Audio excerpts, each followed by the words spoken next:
Okay, just walking you through the back end of WealthyBot really quick so you can see how simple it is. The first thing you need to do is add credits because WealthyBot does take 20% commission, which may feel like a lot, but I've also used another bot trading system called 3 Commas, which is really popular. They don't take commission, they do take a yearly fee of like $250 at the lowest.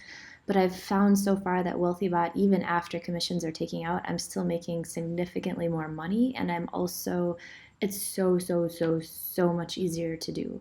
It's not a headache at all, whereas WealthyBot, there's so much to learn. So you put credits in. You can do that through Coinbase or I think transferring. Pretty easy to do if you have Coinbase.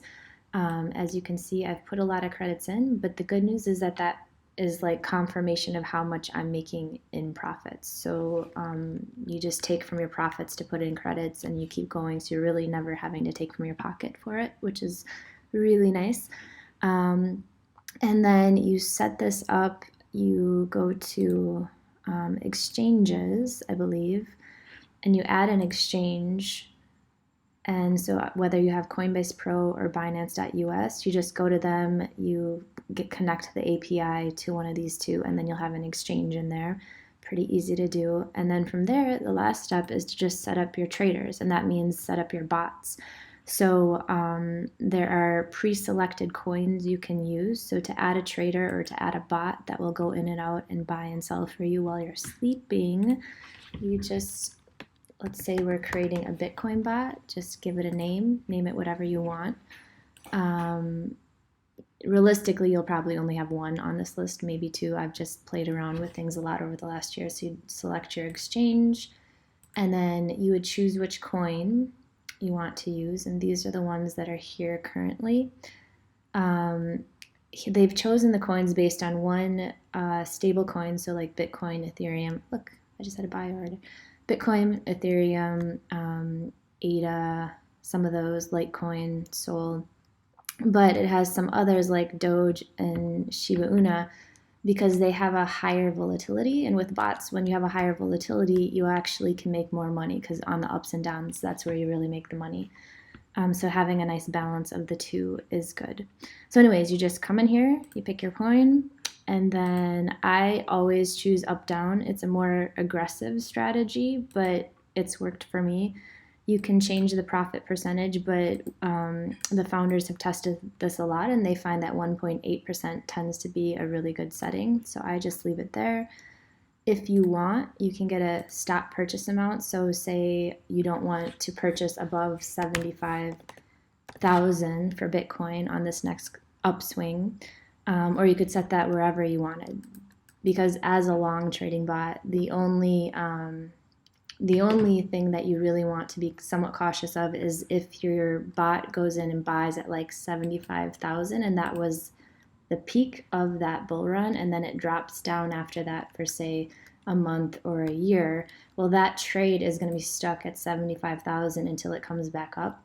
If you're in this for the long game, you know there's no fear, there's no loss because we know that Bitcoin's just going to keep going up over the next 5-10 years. So ultimately this will eventually get traded out for a profit, but you will have your funds caught up in this trade, whether it's $50 or $100. So that's just something to keep in mind. So if you want to minimize the chance of that, you could set this to like 70K or whatnot, or whatever you want it to be. All right, I'm just gonna set it, not have it right now. You can leave it without anything as well. And then enable average purchase amount. This is just where you set how much money you want the bot on average to put into a trade. Or you cannot set it, and then I think it chooses maybe 18% of your USDT amount in your exchange. And then maximum open purchases. So what I typically do is I'll set this to like $50 roughly, or $100 if I want to be a little more aggressive. And then I'll set this to say 4. And then I know, I'm calculating in my brain, this trader has a maximum of $200. So 4 bots at $50 that it would be going in and out of at any time. So it just helps with managing where your funds are allocated. So that's what those settings are. And then is enabled, pretty self-explanatory, and then just click save.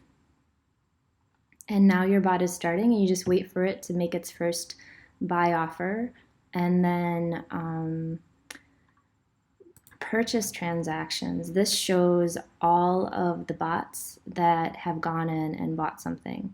So this one right here, 5 minutes ago, spent $55 on Shiba, and it's currently up 0.45%. Now what you do is typically you don't do anything. You just let this run, and then you check it back in a week, and you see which bots have closed out and made profit. If for some reason you go in and you get really excited by like the profit number you see here, sometimes it'll go way past the 1.8%, but that's only because it's running an algorithm and it's trying to figure out the most profit it can get for you. So you may see, even though it's set at take profit at 1.8%, you may see it go over, even up to like 7-8%, and then maybe it'll close out at like 5%. But it's getting you a higher profit than just based on the algorithms it has. But you do have the power to always come in, and if you're like, you know what, 2.44 is good for me, you can click this button and it will sell it at that point. This is a good thing to look at right here where it says buying, and it's not like you don't have an option to sell it even though it's above 4%. What that means is it put in a buy order, and then it basically went up before that order could close.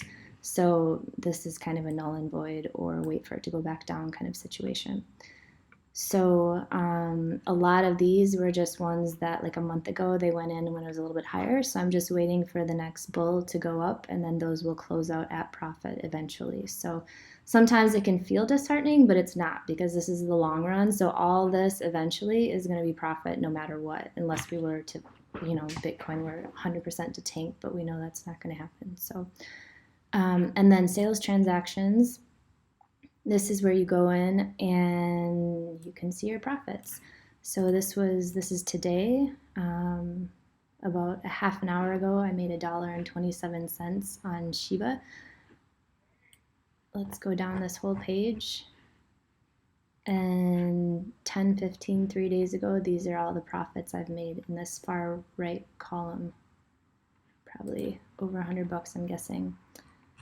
And there are 60 pages of this. So like I said, I'm making profits, and it's really easy. And if you want to export all of this data to analyze it, you can do it right there, put it into a spreadsheet. And that's it. That's really it. So I recommend this. And let me know if you have questions.